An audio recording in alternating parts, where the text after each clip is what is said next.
Welcome to the craziest video I've ever made. Today, we're gonna see if it's possible to beat Skyrim with the official Elder Scrolls Cookbook. I know what you're thinking. Let me explain. This cookbook has loads of different recipes originating from all over Tamriel. Each dish has a difficulty level, prep time, dietary notes, blah blah blah. What we care about is the cuisine tag, where each dish is credited to a specific race of people. In this challenge, our goal is to beat Skyrim, but every time we speak to an NPC of a different race, we must cook something from their cuisine. This challenge will be considered a failure if I can't kill Alduin before running out of recipes. I'm not allowing myself to repeat dishes. Every time I cook something, it has to be different. Because of this, I've imposed 3 caveats to ensure it's possible. 1. There's a lot of dialogue encounters in Skyrim where NPCs force you to speak with them. As long as you exit and don't say anything to them, that's fine. But if you're forced to say something to progress the story, it's cooking time. 2. Recipes are valid until you speak to someone of a different race. I'll have a little element in the bottom of the screen showcasing who I'm allowed to speak to. If it's Breton, for example, I can speak to as many Bretons as I want, merchants, quest givers, etc. But as soon as I speak to a non-Breton, it changes to the new race along with requiring me to make a new recipe. And finally, caveat number 3. Any NPC interaction without a cuisine type won't trigger a dish change. Dragons are a good example of this, so are greybeards. Technically, old people in Skyrim are categorized as elders, which is a rare special NPC race. Unsurprisingly, the cookbook doesn't credit any recipes to old people, children, apparitions, or dragons, so for the purpose of this challenge, I'll just skip them. One final note before we begin. I'm not sponsored by Bethesda or Insight who made this cookbook. They did send it to me for free, but I'd already bought it, so now I have 2. Also, this video took over 2 weeks to make and a lot of money and food. I didn't stream it, it was all on my own time, so if you enjoy, please consider dropping a like or subscribing. It would really help me out a lot. With all of that out of the way, let's begin.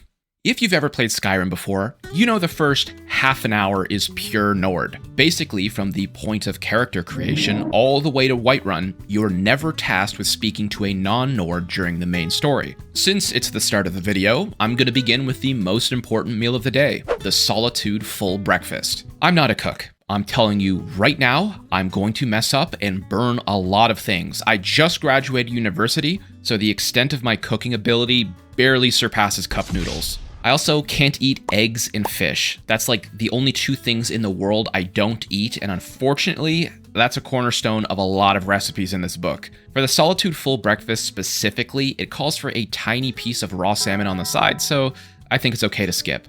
I still made the eggs, I just got my dad to eat them. God have mercy on his soul. I've never made eggs in my life. He could die. The rest of the dish is quite simple. Beans in a cup?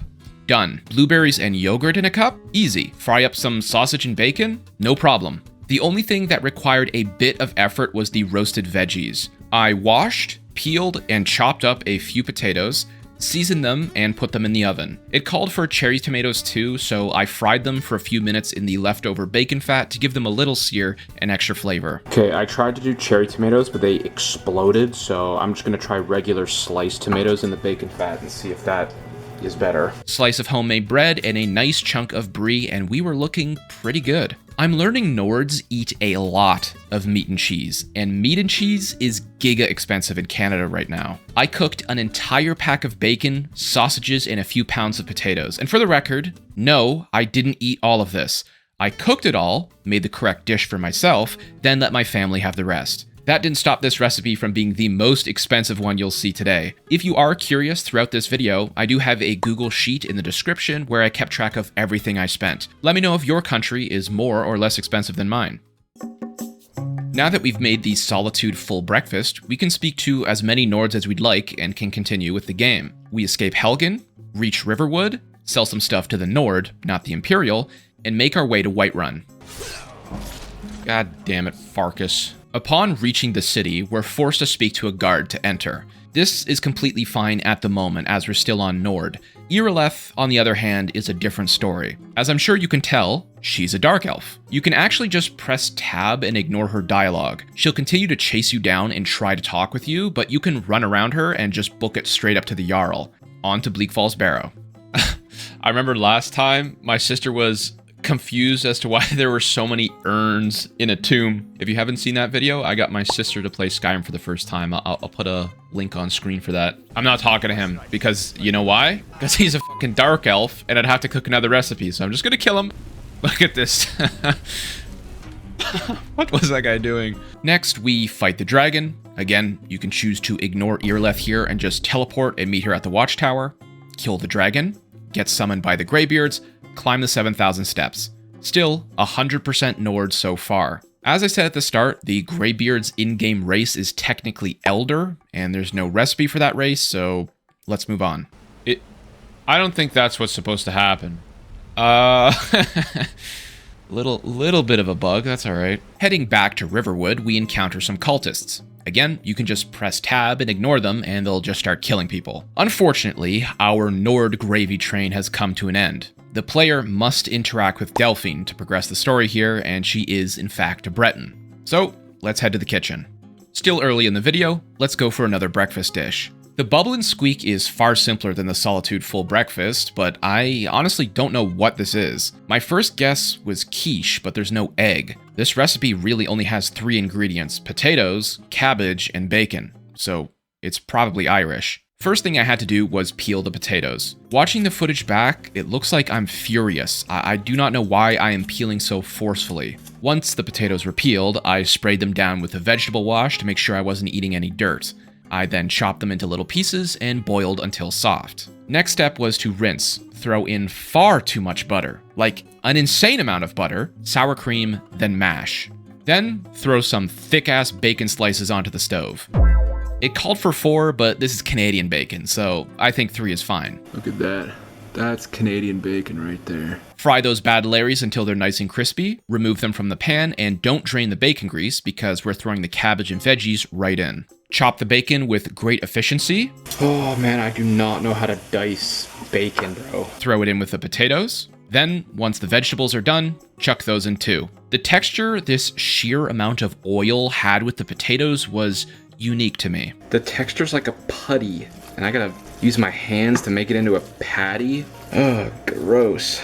I'm gonna spare you from watching me manhandle this goop and just skip to the actual cooking process. Honestly, thought there'd be an issue with the integrity, but it held together pretty well and looks decently close to the cookbook's version. And here's the taste test. A little oily for my taste. I think the bacon had enough fat. I didn't need to add like margarine and all the extra fat the recipe calls for. You can still see there's oil left on the plate, but it tastes really good actually. I'm kind of shocked that I made this. That's surprising. As I said at the start of the video, grocery prices are insane in Canada. This video would not have been possible if I didn't have a sponsor to help pay for all these crazy ingredients I have no intention to use again. So if you're enjoying this video, please let me take a second to thank Factor75 who made it possible. Factor75 is a meal delivery service that brings chef-crafted, dietitian-approved meals straight to your door. No prep, no cooking, just heat and eat in 2 minutes. And with over 35 meal options every week, including keto, protein plus, vegan, veggie, and more,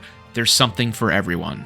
I work a full-time job and do YouTube as my hobby. I don't have time to chef it up every day like you've seen in this video, but I was able to get a full week's worth of food for under $100, which is a massive time saver. It's also a lot cheaper and healthier than getting takeout every day, which is what I normally do. Get 50% off your first Factor box and 20% off your next month orders using my link. Click the link in the description or scan the QR code on screen. Not only do you get great convenient meals, but you also get to help support the channel and me directly, so I appreciate your consideration. Thanks again Factor for sponsoring this video, and let's return to Skyrim. After doing some more stuff for Delphine, played Skyrim in VR once, fighting dragons is terrifying. She sends you to meet with a wood elf to smuggle in some of your gear. Unfortunately, even if you have no gear to smuggle in, there's no way to avoid this quest. However, it did give me an idea. In the span of the next 20 minutes or so, you're required to speak to several NPCs of different races in very quick succession. I'm sure you're all familiar with the infamous embassy mission. So, I thought to myself, in light of this being a party, let's get drunk. I know I said I'm not repeating recipes, but I decided to not only prepare one, but several of each of these cocktails. Every time I spoke with an NPC of a different race at this party, that was another cocktail down the hatch. Unfortunately, these drinks all took over a day to ferment. I'm not actually sure if that's the right word, they just needed to sit in the fridge. Because I had to wait, I decided to go ahead with the quest and spend about an hour save scumming to ensure I was doing it as efficiently as possible. Okay, so the question is, can I trigger a distraction without having to talk to Malborn right now? Behold my handiwork. Okay, that's big actually. I didn't have to talk to him, the distraction just worked on its own. Now, normally I would rescue this guy. I don't want another drink, man. I'm good.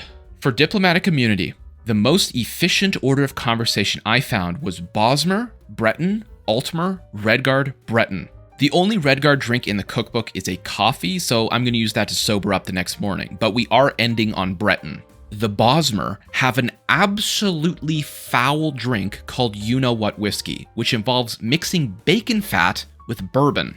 I made the bubble and Squeak that morning and left the bacon fat to congeal before throwing it out. Oh god, this was so gross. I melted down the bacon fat, mixed it with whiskey, shook it up, and left it in the fridge for a few days. The old epiphany was the easiest. Just mix oranges or peaches with vodka and leave it in the fridge.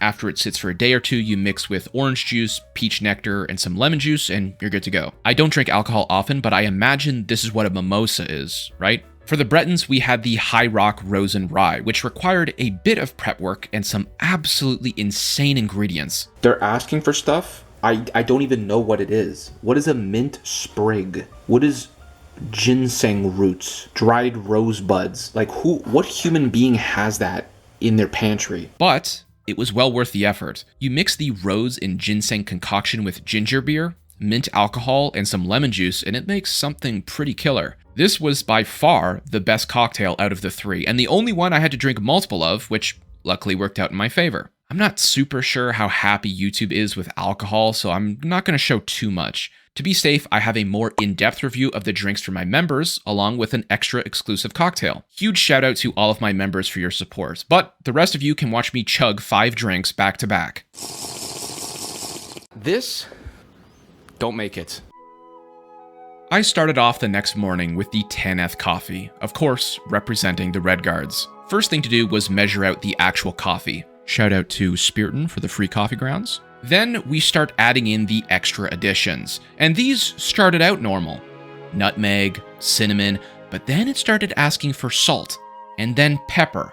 I mixed it all up, brewed it, and added the final squirt of honey to top it off. I like coffee, but this shit was ass. Sorry, Redguards, this one ain't for me. Let's get back to Skyrim.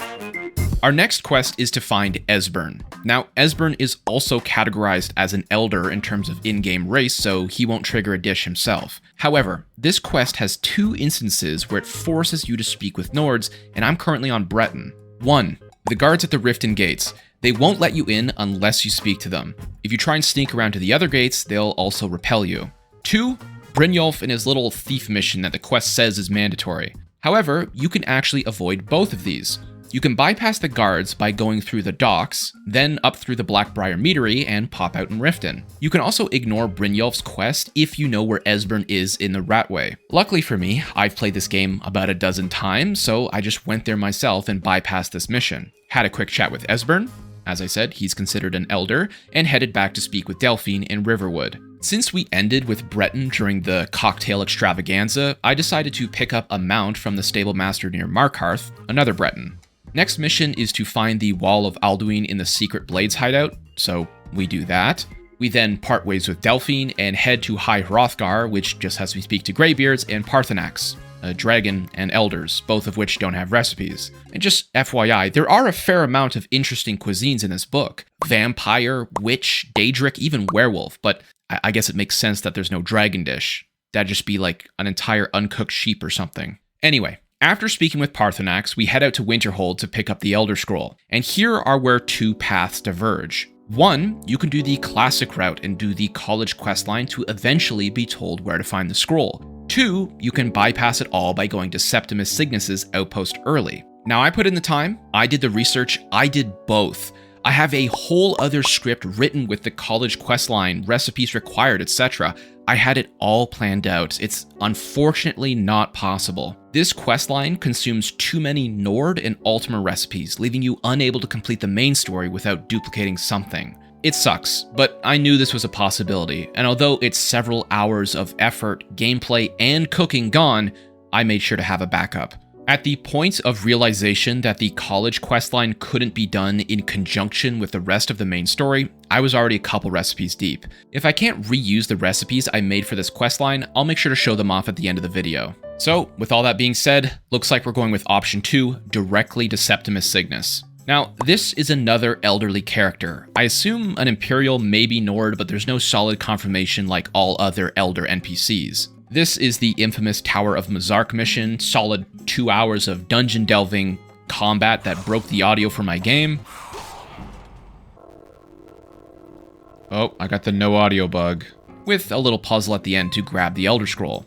From here, we return to the Throat of the World, use the scroll to go back in time, learn Dragon Rend, and beat the cheeks off Alduin, after forgetting to quick save, of course. Shit. Oh. From there, Parthenax says we should use Dragon's Reach and Whiterun to hold one of Alduin's allies and learn where he escaped to. To do that, we need to speak to Jarl Balgruuf on Nord, causing us to make another recipe. I decided to go with the Solitude Bread because it's unironically one of the most challenging dishes for me personally. I've never made bread in my life before. In fact, I don't think I've ever baked anything in my life. If it wasn't already obvious, I'm using my parents' kitchen for this video. That helped me save from overpaying for an ingredient or tool I'd never use again. Like, what the hell is a Dutch oven? I thought that's when you like fart under blankets. I didn't think it was a real thing. Anyway, the bread took over 24 hours to make, and the first step was to prepare the starter, which this recipe calls a poolish. This starter needed something called bread flour, which I guess is different than regular flour according to my mom, so I had to go and get that. A pinch of yeast, which both my dad and I were unsure if it was enough or not. That much? I don't really know much about baking. Yeah, me neither. That does not seem like a lot. No. Some hot water, and mix it up with my favorite whisk. And then let it sit for 24 hours. Essentially, you just get some more water and yeast, mix in the poolish, add some honey, and then add that mixture to a big old bowl of flour. Then get in with your grubby hands and start mixing. Every 30 minutes I came down to fold it, which I'm sure I did just perfectly. Once you've folded it 3 or 4 times over the span of 2 or 3 hours, you slap it down on your counter with some flour and try and make it into a ball. You can watch me fail at this for a bit until I decide to give up. Okay, I don't think I accomplished what I was supposed to. Chuck it in another container and let it sit for a few more hours before throwing it into the oven. Once the Dutch oven is preheated, you then put the bread in and then bake it. Once an hour or 2 has gone by, it's time for the big reveal.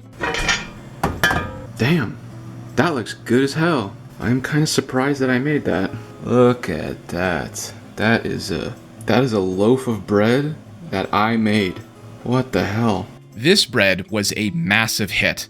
Not only did it taste amazing, but my family devoured it within the span of an hour. I put this out for my family, not kidding, less than an hour ago.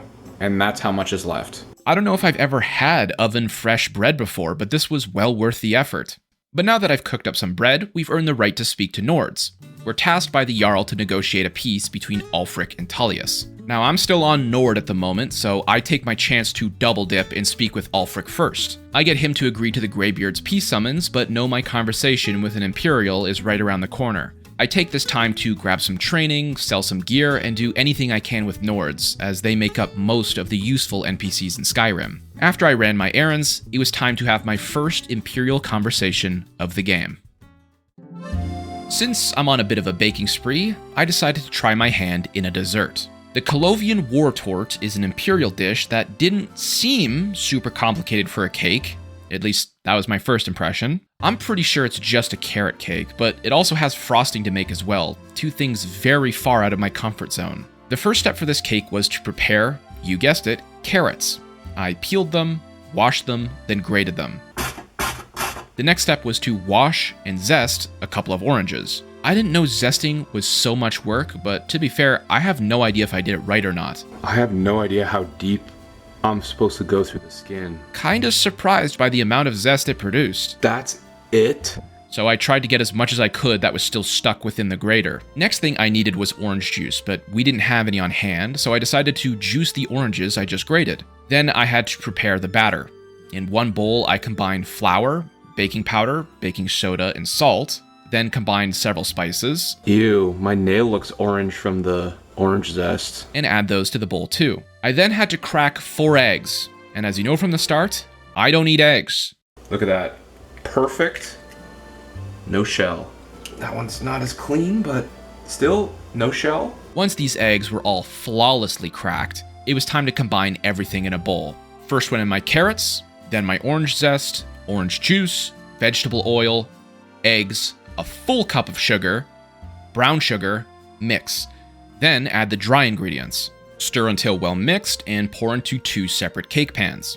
While those go in the oven, it's time to make the icing. I now understand why cake has so many calories. For the icing alone, you need 2 bricks of cream cheese, a full stick of butter, and 4 cups of icing sugar. I did my best to cut down the sugar to about 2 cups total, and since I forgot to save some of the orange zest, I used lemon extract for some citrus flavor. Once the cakes were done in the oven, they had to cool completely, so why not use our natural Skyrim weather to expedite the process? Once they were cool, it was time to ice the cake. Please don't make fun of me. I've never done this before, okay? The icing was a little lumpy since I mixed it by hand. My mom said we had a mixer, but a bit late for that now. Behold the finished product.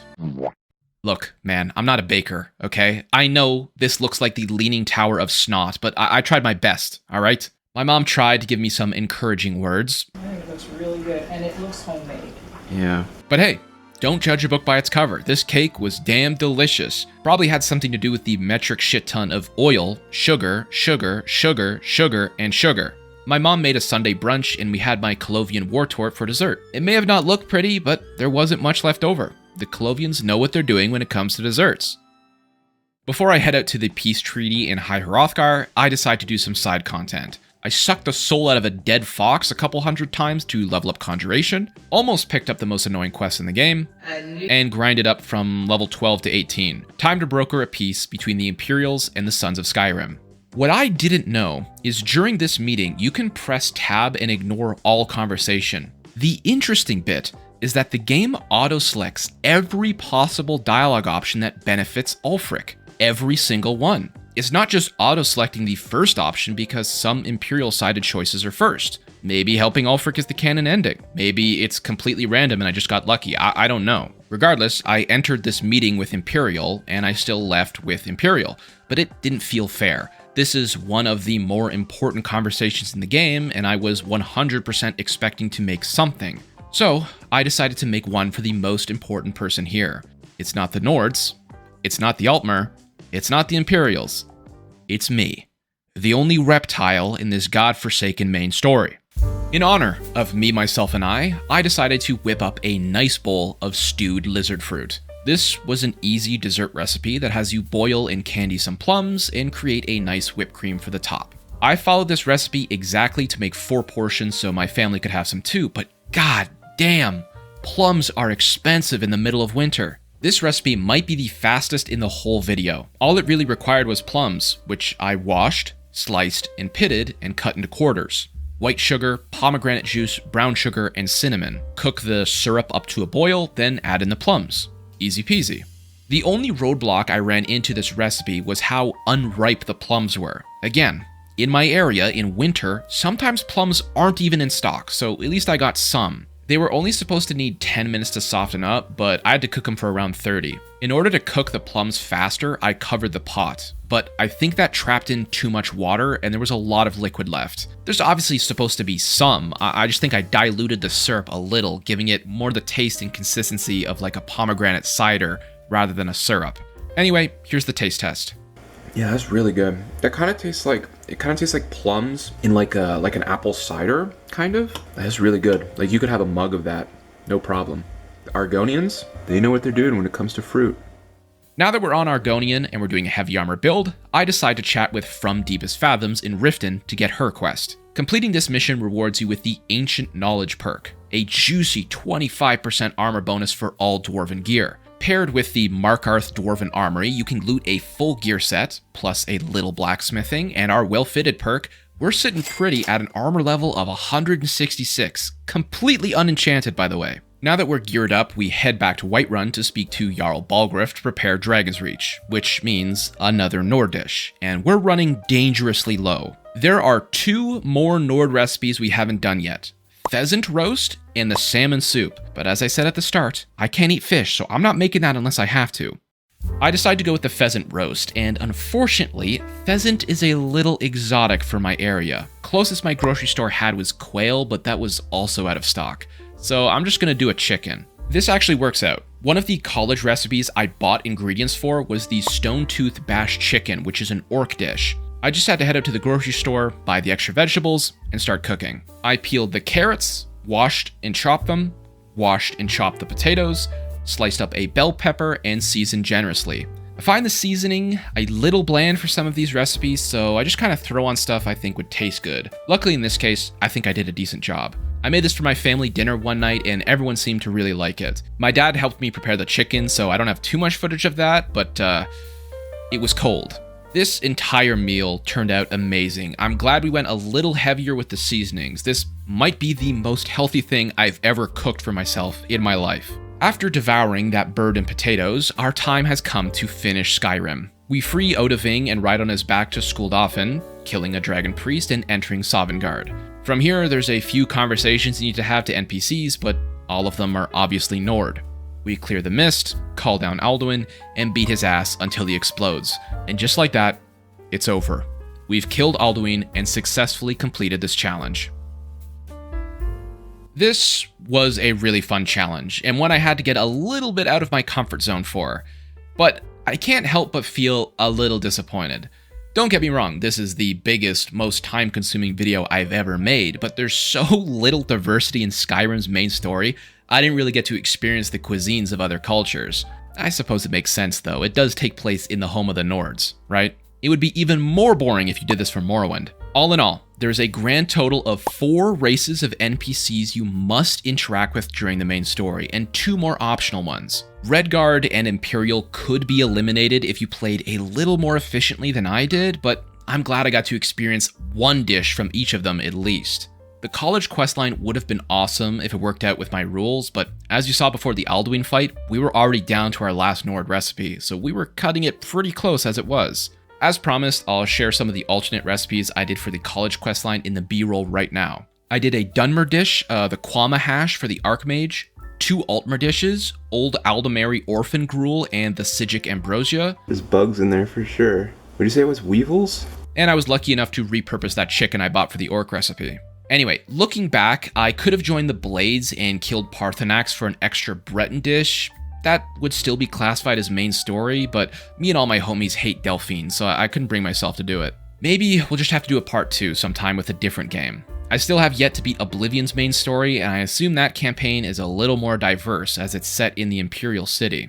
I got lots of ideas, but this was a special video intended for my 25,000 subscriber milestone. Oh my god, we hit it. We're a little past that at this point, but all the same, I would like to take a second and thank you all for watching. None of this would have been possible without you guys. If you told me a year ago I had a company paying for my groceries so I could make a silly little Skyrim video, I would have never believed you. I still work a full-time job, but this has been one of the biggest accomplishments of my life, up there with graduating university. Seriously, thank you guys for all the support. This is as much your achievement as it is mine. With that being said, I hope you enjoyed the video. YouTube also thinks you'll like both the ones on your screen now. I can't promise these cooking videos will be frequent, but I appreciate you all for watching, and I hope to see you in the next one.